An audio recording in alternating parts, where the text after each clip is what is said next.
சிறப்பான இந்த நிகழ்ச்சிக்கு மகுடம் சூட்டக்கூடிய வகையில் இந்த நிகழ்ச்சியை தொடங்கி வைக்கும் முகமாக மௌலானா மௌலவி அல் ஹாஃபில் மில்லத் இஸ்மாயில் ரியாஜி அவர்கள் திருக்குர்ஆன் வசனங்களை ஓதி தொடங்கி வைக்கின்றார்கள்.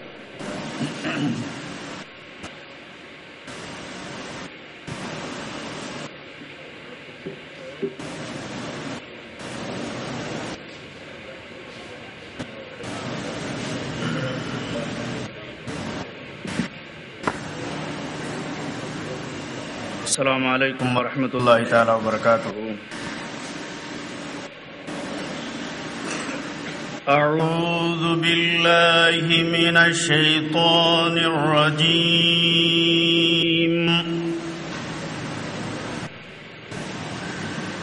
بسم الله الرحمن الرحيم.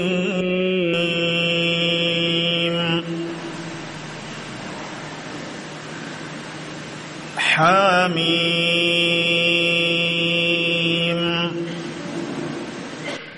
تنزيل من الرحمن الرحيم. كتاب فصلت آياته قرآنا عربيا لقوم يعلمون.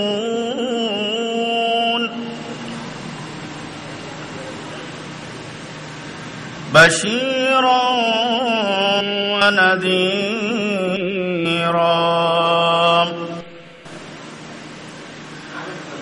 فأعرض أكثرهم فهم لا يسمعون.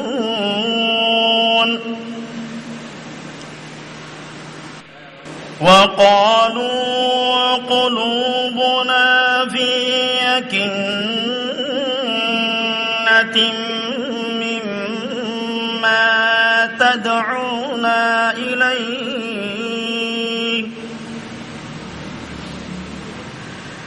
إليه وفي آذاننا وقر ومن بيننا وبينك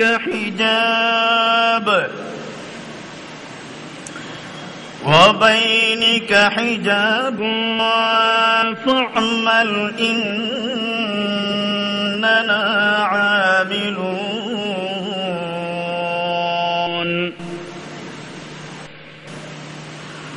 قل إنما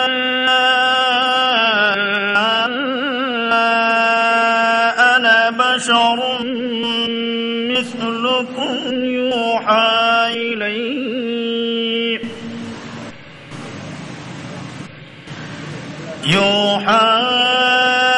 إلي أنما إلهكم إله واحد فاستقيموا إليه واستغفروه وويل للمشركين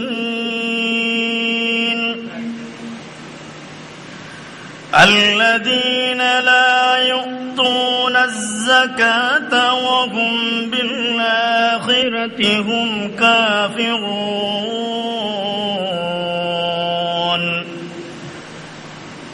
إن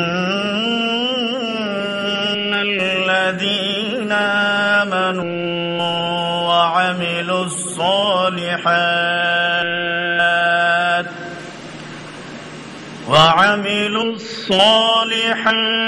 لهم أجر غير ممنون.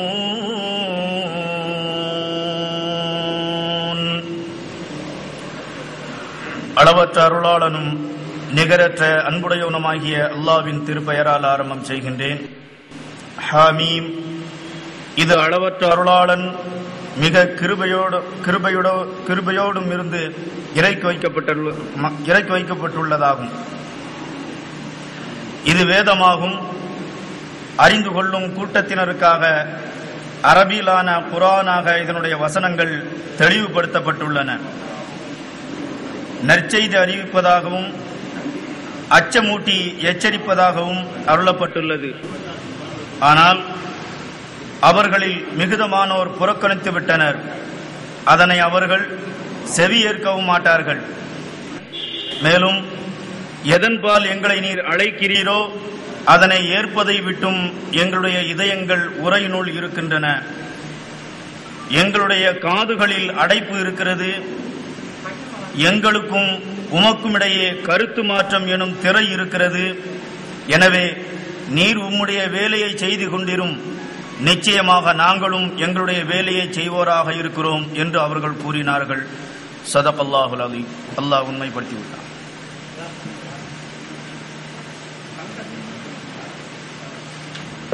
அடுத்தபடியாக வந்திருக்கக்கூடியவர்களை வரவேற்பதற்காக தாருல் இஸ்லாம் ஃபவுண்டேஷன் அறக்கட்டளையினுடைய தலைவர், வைகரை வெளிச்சம் மாத இதழின் ஆசிரியர், வேர்கள் வெளியேற்றத்தினுடைய காப்பாளர் அண்ணன் குலாம் முகமது அவர்கள் வருகின்றார்.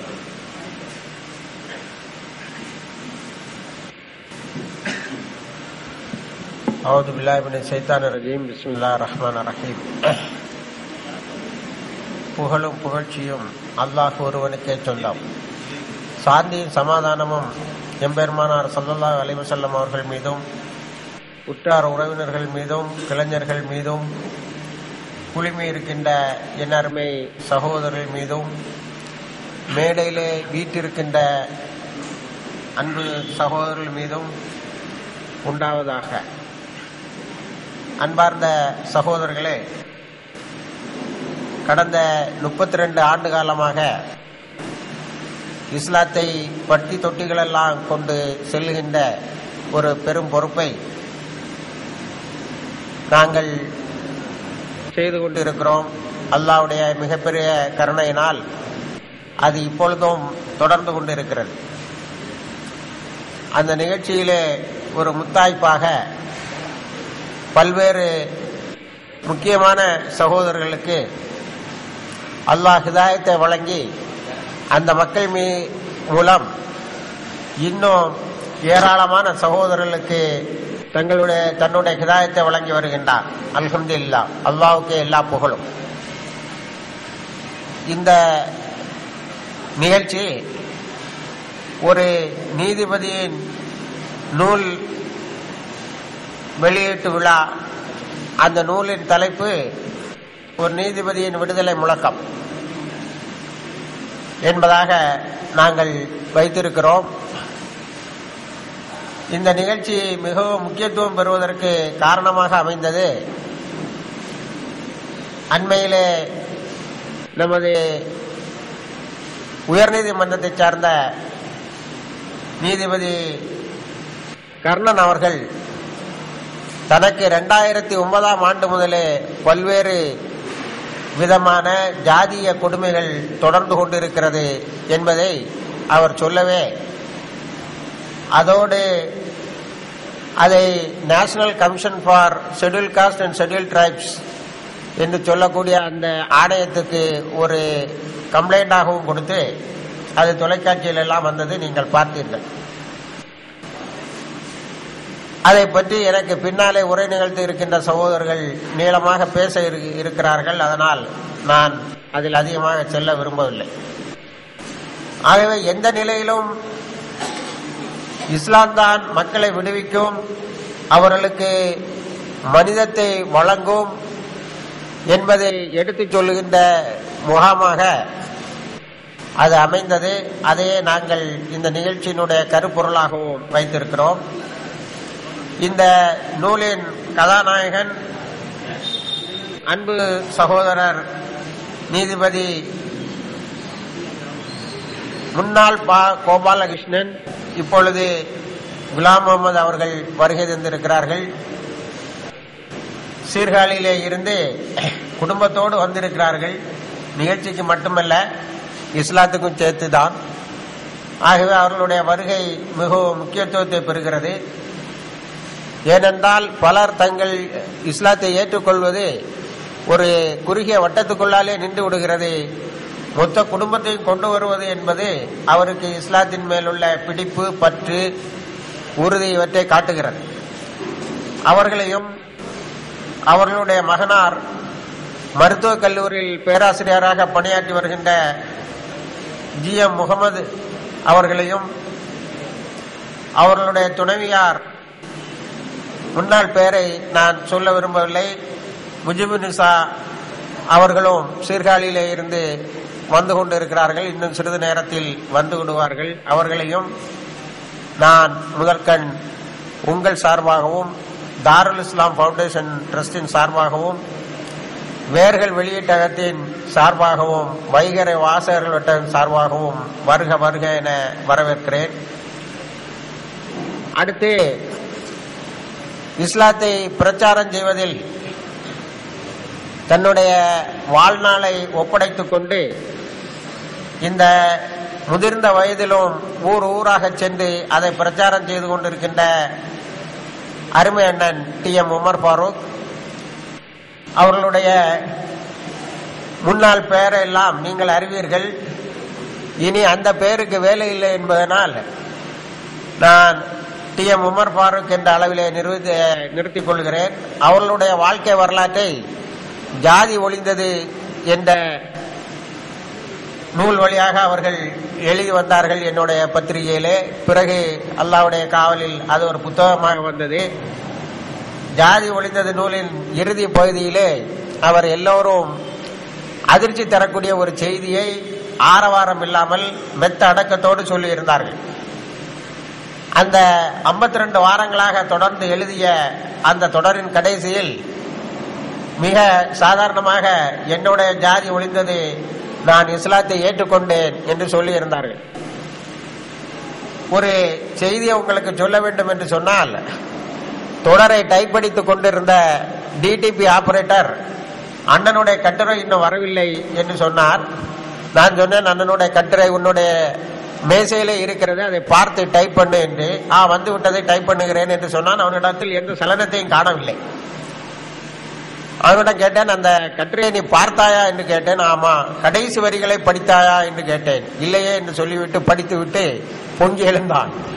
அண்ணா இஸ்லாத்துக்கு வந்துட்டாங்க, அதை இதுல சொல்லியிருக்காங்க என்று. அப்படி ஆரவாரம் இல்லாமல் அடக்கமாக இஸ்லாத்தை ஏற்றுக்கொண்டு அதன் பிறகு அதிலிருந்து அதை மக்களுக்கு எடுத்துச் சொல்வதும், தீண்டத்தகாத தீண்டாமை கொடுமைக்கு ஆள்பட்டு நிற்கின்ற மக்களை அதிலிருந்து விடுப்பதையும் தன்னுடைய லட்சியமாக ஆக்கிக் கொண்டு இந்த உலகத்தில் இன்னொரு பணி இல்லை என்று செய்து கொண்டிருக்கின்ற அருமை அண்ணன் TM உமர் ஃபாரூக் அவர்கள் தங்களுடைய போராட்டத்தின் ஒரு கட்டத்தில் நிறுவியதுதான் நீலப்புலிகள் இயக்கம். இந்த நீலப்புலிகள் இயக்கம் இன்னும் மக்களுக்கு இன்றும் தொடர்ந்தும் பணி செய்து கொண்டு இருக்கிறது. ஆகவே அவர்கள் தீண்டாமைக்கு எதிராக ஒரு தீர்வை கையில் எடுத்த பின்னரும் அந்த மக்களை விடுவிக்கும் முகமாக அவர்களுடைய அன்றாட பிரச்சனைகளில் கூட இன்னும் கவனம் செலுத்தி வருகிறார்கள். ஆகவே அவர்களையும் வருக வருக என வரவேற்கிறேன். அடுத்து, நீலப்புலிகள் இயக்கத்தின் பொதுச் செயலாளர் அண்ணன் OS மணிசேகரன் அவர்கள் தனிப்பட்ட முறையிலே எனக்கு செய்திருக்கின்ற உதவிகள், நான் மனிதநீதி பாசறை என்ற ஒரு அமைப்பை நடத்தி கொண்டிருந்த நேரத்தில் அவர்கள் அதன் வழக்குகளை எடுத்து திறம்பட பல வழக்குகளை காவல்துறையினருக்கு எதிராகவே நின்று நடத்தியது, இதையெல்லாம் நான் இங்கே வரையிட்டு காட்டினேன் என்று சொன்னால் வரவேற்புரையே ஒரு நீண்ட உரையாக மாறிவிடும். அதனால் ஒரு சிறிய அறிமுகத்தோடு நிறுத்திக் கொண்டு, ஒரு நேர்த்தியான, நேர்மையான, தைரியமான ஒரு வழக்கறிஞர் அவர்கள்தான் இந்த நூலை பற்றிய முக்கிய உரை ஒன்றை நிகழ்த்த இருக்கிறார்கள். அவர்கள் இதை நாங்கள் தொலைபேசியிலே சொன்னவுடனேயே ஏற்றுக்கொண்டு வருகை தந்திருக்கிறார்கள். இங்கு மட்டுமல்ல, எங்கெல்லாம் நாங்கள் பிரச்சாரத்தை மேற்கொள்கிறோமோ அங்கெல்லாம் வந்து அவர்கள் அந்த பிரச்சார மேடைகளிலே முழங்குவதை நாங்கள் நன்றியோடு நினைவு கூறுகிறோம். அவர்களையும் வருக வருக என வரவேற்றுக் கொள்கிறேன். சகோதர நூலை வெளியிடும் முகமாக கவிக்கோ அப்துல் ரஹ்மான் அவர்களை நாங்கள் அழைத்திருந்தோம். அண்ணன் கவிக்கோ அப்துல் ரஹ்மான் அவர்கள் மெத்த உற்சாகத்தோடு ஒத்துக்கொண்டார்கள். ஆனால் தவிர்க்க முடியாத சில காரணங்களால் அவர்கள் இந்த கூட்டத்துக்கு வர முடியவில்லை. அவர்கள் எங்கிருந்தாலும் நம்மளோடு இருக்கிறார்கள் என்ற அடிப்படையில் அதற்கான விளக்கத்தை உங்களுக்கு தந்து விடுகின்றேன். அடுத்து டாக்டர் ஐஷா அவர்கள் நீண்ட நெடுங்காலமாக இஸ்லாத்தை பிரச்சாரம் செய்கிறார்களா இல்லையா என்பது வேறு விவகாரமாக இருந்தாலும் பெண்களுக்காக ஒரு பெரிய அமைப்பை நடத்தி இஸ்லாத்தை ஏற்றுக்கொண்டவர்களுக்காக அவர்கள் ஒரு நிறுவனத்தையே நடத்தி வருகிறார்கள். நான் அவர்களிடத்தில் எத்தனையோ முறை சொல்லியிருக்கிறேன், நீங்கள் படுகின்ற கஷ்டங்களை எல்லாம் நாங்கள் பல்வேறு நபர்கள் வழியாக கேள்விப்படுகிறோம். உங்களுடைய அந்த கஷ்டங்களை நீங்கள் எப்படி அவற்றை சமாளிக்கின்றீர்கள் என்பதை ஒரு சிறு நூலாக தொகுத்து தாருங்கள் என்று அவர்களுக்கு இருக்கின்ற பணியிலே அதற்கான நேரம் இல்லை. ஒரு முறை வைகரை வெளிச்சம் மாத இதழுக்காக அவர்கள் இஸ்லாத்துக்கு வந்ததை மட்டுமே ஒரு சிறு குறிப்பாக வெளியிட்டோம். அதிலேயே நிரம்ப செய்திகள் இருக்கிறது. ஒரு பெரிய நிறுவனம் பல்வேறு வழக்கறிஞர்களை வைத்துக் கொண்டு நடத்த வேண்டிய ஒரு நிறுவனத்தை, பல்வேறு செயல் வீரர்களை வைத்துக் கொண்டு நடத்த வேண்டிய ஒரு நிறுவனத்தை, இன்னும் சொல்ல போனால் பல செக்யூரிட்டிகளை வைத்துக் கொண்டு நடத்த வேண்டிய ஒரு நிறுவனத்தை தன்னந்தனியாக நின்று நடத்தி கொண்டிருக்கிறார்கள். சரியாக 10 மணிக்கு வந்து விட்டார்கள். நாங்கள் தான் நிகழ்ச்சியை ஆரம்பிப்பதற்கு சற்று காலதாமதம் ஆகிவிட்டது. அவர்கள் எப்போது எங்களோட இருப்பவர்கள் என்பதனால் அதை பெரிதுபடுத்த மாட்டார்கள் என்று நினைக்கிறேன். அவர்களையும் வருக வருக என நான் வரவேற்கிறேன். அடுத்து எம் துரைராஜ் தலைவர் அம்பேத்கர் புரட்சி முன்னணி அவர்கள் பலமுறை இஸ்லாத்தை பற்றிய விவாதங்களை மேற்கொண்டிருக்கிறார்கள். தம்பி அப்துல் ரஹ்மான் அவர்களோடு இந்த மொத்த நிகழ்ச்சிக்கும் பின்னணியிலே விளம்பரம் இல்லாமல் இருந்து கொண்டிருக்கின்ற அருமை சகோதரர் அப்துல் ரஹ்மான் அவர்கள் இவர்களோடு நெருங்கிய தொடர்புள்ளவர்கள். எனக்கும் அவர்களை அறிமுகப்படுத்தி பல விவாதங்களை மேற்கொண்டிருக்கிறோம். அவர்களும் வருகை புரிந்துள்ளார்கள். அவர்களை வருக வருக என வரவேற்கிறேன். அதே அம்பேத்கர் புரட்சி முன்னணியைச் சேர்ந்த மாவட்ட செயலாளர் எம் எழிலரசு அவர்களையும் வருக வருக என வரவேற்கிறேன். வழக்கறிஞர் எஸ் ரஜினிகாந்த் அவர்கள் வந்து கொண்டிருக்கிறார்கள். ஜாதி ஒழிப்பு முன்னணி என்ற ஒரு முன்னணியை நடத்தி கொண்டிருக்கிறார்கள். அவர்களையும் உங்கள் சார்பாகவும் நமது தாருல் இஸ்லாம் பவுண்டேஷன் ட்ரஸ்ட் சார்பாகவும் வேர்கள் வெளியீட்டத்தின் சார்பாகவும் வருக வருக என வரவேற்கிறேன். அடுத்து நமது சமுதாயத்தினுடைய எம்பிக்கள் இருவர், ஜே.எம். ஹாரூன் அவர்கள் நாங்கள் ஜாதி ஒழிந்தது நூலை வெளியிடும் போது உற்சாகத்தோடு வந்து கலந்து கொண்டார்கள். அவர்களும் சிறிது நேரத்தில் வர இருக்கிறார்கள். அவர்களையும் வருக வருக என வரவேற்கிறேன். அடுத்து நமது எம்பி எம் அப்துல் ரஹ்மான் அவர்கள் தொலைபேசியிலே தொடர்பு கொண்டவுடனேயே நான் கலந்து கொள்கிறேன், நிச்சயமாக இது போன்ற நிகழ்ச்சியிலே கலந்து கொள்வதிலே நான் ரொம்ப பெருமை அடைகிறேன் என்று சொல்லி இந்த நிகழ்ச்சியிலே கலந்து கொள்ள வர இருக்கிறார்கள். அவர்கள் வந்த ட்ரெயின் மிகவும் காலதாமதமாக வந்ததால் நான் உடனேயே ரெடியாகி வந்து விடுகிறேன் என்று சொல்லியிருக்கிறார்கள். அவர்களும் இப்பொழுது இங்கே வந்து விடுவார்கள்.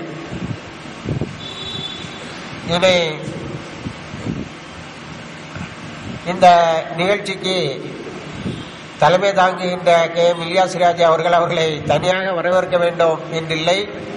நம்மளுடைய பணிகளிலே நீண்ட நெடிய காலமாக பல்வேறு சிக்கலான சூழ்நிலையிலே கூட தளராமல் நின்று பல்வேறு வெற்றிகளை காவல்துறைக்கு எதிராகவும் அரசாங்கத்துக்கு எதிராகவும் பாசிசத்துக்கு எதிராக வென்றெடுப்பதிலே துணையாக நின்றவர்கள்.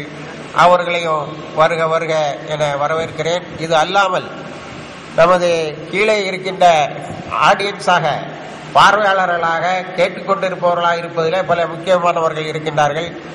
அமீர்கான் அவர்கள் மிக நெடுந்தூரம் பயணம் செய்து வந்திருக்கின்றார்கள். ஆரம்ப காலத்திலே நாங்கள் தெரு தெருவாக இந்த பிரச்சாரத்தை கொண்டு சென்ற நேரத்தில் மிகவும் உறுதுணையாக இருந்தவர்கள்.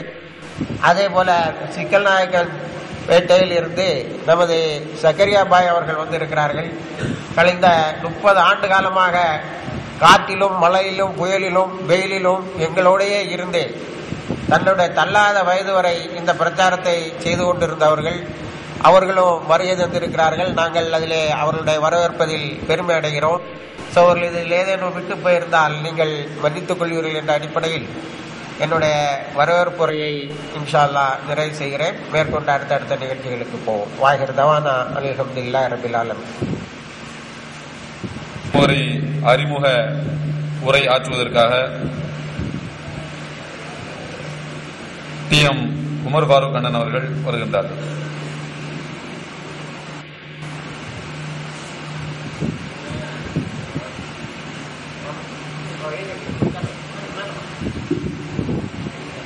அஊது பில்லாஹி ஷைத்தானிர் ரஜீம். பிஸ்மில்லாஹிர் ரஹ்மானிர் ரஹீம்.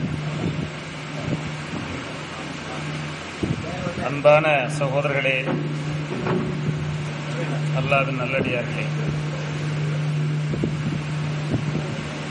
இந்த நூலை அறிமுகம் செய்கின்ற பொறுப்பை என்னிடம் அண்ணன் கொடுத்தார்கள். அண்ணன் இந்த நிகழ்ச்சிகளிலே இல்லாத ஒரு வரவேற்புரை அவர் எடுத்து பேசிட்டாரு. அதனால அதுலயே எல்லாத்தையும் சொல்லிட்டார்.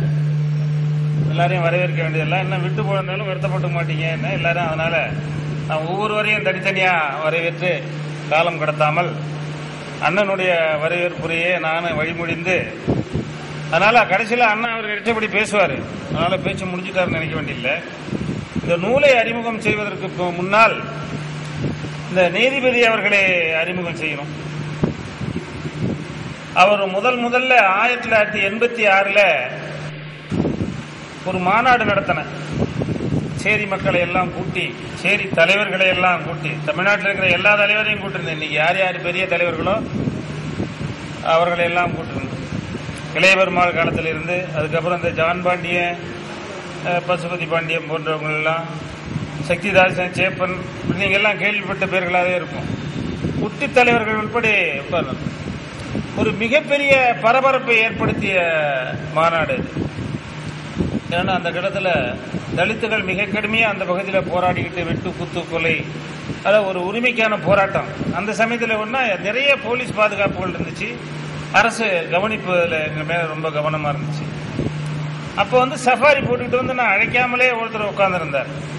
இந்த மாநாட்டுக்கு வால் போஸ்ட் கிடையாது, ரேடியோ விளம்பரம் கிடையாது, சும்மா வாய்மொழி செய்திகள் தான். ஒரு 15,000 மக்கள் இருப்பாங்க. காலையில வந்தவங்க, அதிகாலையில 10 மணிக்கு வந்தவங்க, இரவு விடியகால 3 மணிக்கு தான் கலைஞ்சாங்க. கூட்டம் இடைவேளையே இல்லை. அப்படி பிரச்சனைக்குரிய கூட்டத்தில் ஒரு சவாரி போட்டு உட்கார்ந்து இருந்தார். இவர் புலனாய்வுத்துறையா இருக்குமோ, ஐபியா இருக்குமோங்கிற ஒரு சந்தேகம். அன்னைக்கு ஐபி 86 ஐபிலாம் ஒரு பெரிய மலை, ஒரு பீதியை உண்டு பண்ணக்கூடிய ஒரு பொறுப்பு. இன்னைக்கு வைகரை வெளிச்சத்தில குப்பத்தொட்டில் ஒதுக்கி போட்டோம். வைகரை வெளிச்சத்துக்கு பிறகுதான் அதை குப்பத்தொட்டில் ஒதுக்கிதில்ல ஐபியா அப்படின்னு ஒரு மனப்பாங்கு நமக்கு வந்துச்சு. அப்போல்லாம் ஒரு பெரிய விஷயமா இருக்கும். அதனால அவரை கவனிச்சுக்கிட்டே நாங்க பேசிட்டு இருந்தோம். அதுக்கப்புறம் தான் சொன்னாங்க, இவர் ஒரு நீதிபதி, சீர்காழிக்காரரு, ஜெயங்கொண்டத்தில் பணி செஞ்சிட்டு இருக்காரு. அவர் கேள்விப்பட்டு இங்க டிராவல்ஸ் பங்களாவில் நீதிபதிகள்லாம் தங்குவாங்க. அணக்கரில் டிராவல்ஸ் பங்களாவில் அங்க தங்கி இருந்த போது இங்க ஏதோ தலித்துகள், தாழ்த்தப்பட்டவர்கள் மாநாடு போடுறாங்கன்னு கேள்விப்பட்டு அவரே வந்துட்டார். ஒரு நீதிபதி பிரச்சனைக்குரிய ஒரு காலத்துல தாழ்த்தப்பட்டவர்கள் மாநாட்டில் அவரே தானே வழிய குந்திருந்தாருன்னா உண்மையிலேயே அவருக்கு ஒரு புரட்சி மனப்பான்மை இருந்திருக்கணும். இதுபோல நிகழ்ச்சிகளுக்கு இன்னைக்கு இருக்கிற நீதிபதி கூட வரமாட்டாங்க. ஆனா அவங்களுக்கு ஏதாவது பிரச்சனை வந்துட்டுதுன்னா உடனே PCR தூக்கி போட்டுவாங்க. நாங்க தாழ்த்தப்பட்டவங்க கஷ்டப்படுறோம், துன்பப்படுறோம். இப்போ பரமக்குடியில 7 பேர் கொலை பண்ணிருக்காங்க. இன்னைக்கு இருக்கிற நீதிபதி ஏதாவது ஒரு நீதிபதி போய் பார்த்து இது என்னன்னு விசாரிச்சிருப்பாங்களா? ஆனா அந்த நீதிபதிகளை ஜாதியின் பேரால் புறக்கணிக்கப்படுற போது நான் தாழ்த்தப்பட்ட ஜாதிங்கிறதுனால என்ன இப்படி சொல்றாங்க, நீ இப்படி தாழ்த்தப்பட்ட ஜாதின்னு ஒன்னு எடுத்துக்க முடியும்? அவமானப்படுறான், வெட்கப்படுறான், வேதனைப்படுறான், கற்பழிக்கப்படுறாங்க, கொலை செய்யப்படுறாங்க. நீதிபதியா போன நீ எடுத்து சொல்லலாம்ல, அது என்ன நடக்குதுன்னா புரிஞ்சுக்கலாம்ல. ஆக இன்றைக்கு இருக்கிற நீதிபதிகள் அவங்கள ஜாதியை சொல்லவே பயந்துகிட்டு மறைச்சிட்டு இருக்காங்க. இப்ப யாரோ கர்ணன், ஒருத்தர் கர்ணனா, ஏறே ஒரு புராண பேரு தான். அவர் இன்னைக்கு தன்னை அவமானப்படுத்தினதா, ரொம்ப மோசமா அவமானப்படுத்தினதா அவர் வெளியிடுறார். அவருடைய பெயரை இன்னொரு நீதிபதி தன்னுடைய பூட்டு காலில் எடுத்து ஒட்டி வச்சிருந்ததா சொல்றாரு. சரி, அவ்வளவு பெரிய அவமானம் நிகழுது, அவ்வளவு துன்பங்கள் நிகழுது, என்னைய செஞ்சேன்னு கேட்டாக்கா நான் ஷெட்யூல்டு கமிஷனுக்கு எழுதிட்டேன். ஷெட்யூல்டு கமிஷனுக்கு எழுதிட்டா உன் இழிவு போயிடுமா? ஷெட்யூல்டு கமிஷன் எழுதிட்டா அதுவே ஒரு பாதுகாப்பா நினைக்கிறாங்க. ஷெட்யூல்டு கமிஷன் ஒரு பாதுகாப்பு, அது போதும் நமக்கு. பிசிஆர் கேஸ் ஒரு பாதுகாப்பு, அது போதும் நமக்கு. பெரிய அவமானங்கள் யாருக்காவது நடந்து போச்சுன்னா உடனே அதை அந்த பிசிஆர் கேஸ் போடியாதுல்ல, பிசிஆர் கேஸ் அதை ஒரு பாதுகாப்பாக நினைக்கிறார்கள். அதுவே விடுதலை தருமா? அப்படியெல்லாம் நினைக்கல அவரு நீதிபதி கோபாலகிருஷ்ணன் அவர்கள். இந்த அவமானங்களுக்கு பிசிஆர் கேஸ் கொடுக்கணும் அல்லது ஷெட்யூல் கமிஷனுக்கு போகணும்லாம் நினைக்கல. இன்னும் சொல்ல போனா தனக்கு அவமானங்கள் அவர் சொல்லவே இல்லை. தனக்கு என்னென்ன அவமானங்கள், ஏயா கர்ணன் இப்படி சொல்றாரு உங்க வாழ்க்கையில ஒண்ணு, அடா இதை போல 10 புக்கம் எழுதலாம் என்றாரு. இந்த கர்ணன் சொல்றது போல, கர்ணன் எழுதுகிற புத்தகம் போல 10 புத்தகம், இது போல 10 புத்தகம் எழுதலாம். எனக்கு ஜாதியின் பேரால் ஏற்பட்ட அவமானங்களை, ஆனா அதை ஏன் சொல்லிக்கிட்டு நான் தான் முடிஞ்சிருச்சுல என் கதை, இனிமே நான் என் பழைய பேரை சொல்லவே நான் வெக்கப்படுறேன் அப்படின்ற. ஆக அது முடிஞ்சு போன கதை. இன்றைக்கு தலித்துகள் என்ன நினைக்கிறாங்கன்னு சொன்னா, ஒரு பிசிஆர் சட்டம் போதும், ஷெட்யூல்டு கமிஷன் போதும், இந்த இடஒதுக்கீடு போதும் தன்னை பாதுகாத்துக்கிறதுக்கு. அப்படியெல்லாம் நினைக்காம உடனடியாக விடுதலைக்கான வழியை எடுத்துட்டார். தூக்கி எறியாண்ட. இது எங்கிருந்து எடுத்தார் என்று சொன்னால் அவரே சொல்றார், நான் பெரியார் இருந்து எடுத்தேங்கிறார். பெரியாருடைய தொண்டர். நீங்க பெரியார், நீங்க இஸ்லாமியர்களாக இருந்தாலும், நாம் கிறிஸ்தவர்களாக இருந்தாலும், சீர்திருத்தவாதியாக இருந்தாலும், ஆன்மீகவாதியாக இருந்தாலும், பெரியாரை தொடாமல் இந்த தமிழ்ல ஒண்ணும் பண்ண முடியாது. நான் பெரியார் சொன்னா சில சகோதரர் அவர் கடவுள் இல்லைன்னு சொன்னாரு, அவர் ஏன் அவர் தூக்கி பிடிக்கிறார் நினைக்கிறாங்க. அப்படி நினைக்கவே கூடாது. பெரியார் தான் தீர்வை சொன்னவர், இந்த மண்ணுக்கான தீர்வை சொன்னவர். அவர் தான் இந்த குலாம் முகமதை அனுப்பி வச்சிருக்கார், இந்த உமர் பாருக்கு அனுப்பி வச்சார், இன்னும் எண்ணற்ற தோழர்களை எல்லாம் அனுப்பி வச்சிருக்காங்க. ஆக பெரியாரை தொடாமல் நாம் எந்த சீர்திருத்தையுமே இங்கே பேச முடியாது. அல்ல, தன்னை பெரியாரின் தொண்டர் அப்படின்னு அவர் அறிமுகப்படுத்துகிறார். சொல்லக்கூடிய கருத்துக்கள் எல்லாம் இங்கே பெரியார்ட்ட இருந்தான் சொல்றார். நிறைய விஷயங்கள் சொல்றார். அவர் கடவுள் இல்லைன்னு சொன்னாரே, அவர் கேட்கிறார் இன்னும் ஒரு விஷயத்தை சொல்ல. சீர்காழியில நாம போய் அவர் சந்திச்ச போது அந்த ஒரு நிகழ்ச்சியில கலந்துக்கிட்டாரு. அப்புறம் போய் அண்ணன் குலாம் முகமது அவர்கள் அழைச்சிட்டு போய் அவரை பார்த்தாங்க. அப்புறம் அவரு நாங்க அதுல எழுதியிருக்கோம், நாங்க இஸ்லாத்தை வரணும்னு ரொம்ப நாள் ஆசை, அதை எங்க எப்படி என்ன செய்யறதுன்னு தான் எங்களுக்கு தெரியல அப்படின்னு சொன்னாரு. உடனே அப்புறம் இஸ்லாத்துக்கு வந்துட்டாரு. அவர் பேர் என்ன வச்சுக்கிட்டாரு அப்படின்னு கேளுங்க. ஏன் நீங்க குலாம்னு பேர் வச்சுக்கிட்டீங்க, குலாம் முகமதுன்னா? நான் ரொம்ப நாள் எனக்கு ஆசை நான் இஸ்லாத்துக்கு வரணும்னு, ஆனா அதை எனக்கு அதை முடிச்சு வச்சவர் குலாம் முகமது தான், அதான் நான் அவர் பேரே வச்சுக்கிட்டேன் அப்படின்னாரு. அதுக்கே ஒரு நன்றி கடனா இருக்கட்டும்னு. அதனால அண்ணன் பேரையே அவர் சூட்டிக்கிட்டார். பெரியார் கேட்கிறாரு, பெரியார் சொன்னது எல்லாரும் நமக்கு தெரியும். அவர் கேட்கிறாரு, கடவுள் இல்லைன்னு சொன்னாரு, அதுக்கு காரணம் சொன்னாரு, அதை யாரும் கேட்டீங்களா? என்ன காரணம் ஏன் கடவுள் இல்லைங்கிற அப்படின்னு சொன்னத அவர் கேட்டீங்களா? என்ன காரணம் கடவுள் இல்லைங்கிறதுக்கு என்ன காரணம் சொன்னார் பெரியார்? அவரே திரும்பி சொல்றார்.